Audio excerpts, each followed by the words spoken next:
ये video call तुम ठीक हो? गाड़ी देखो हॉस्पिटल कैसे तोड़ रहा है देखो पिंजरा।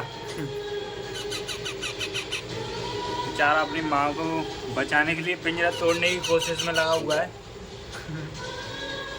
ये देखो अंदर मैं ठीक कैसे हो सकती हूँ? मेरा बेटा हॉस्पिटल में है। उन गुंडों की इतनी हिम्मत तो उन्होंने मेरे बेटे को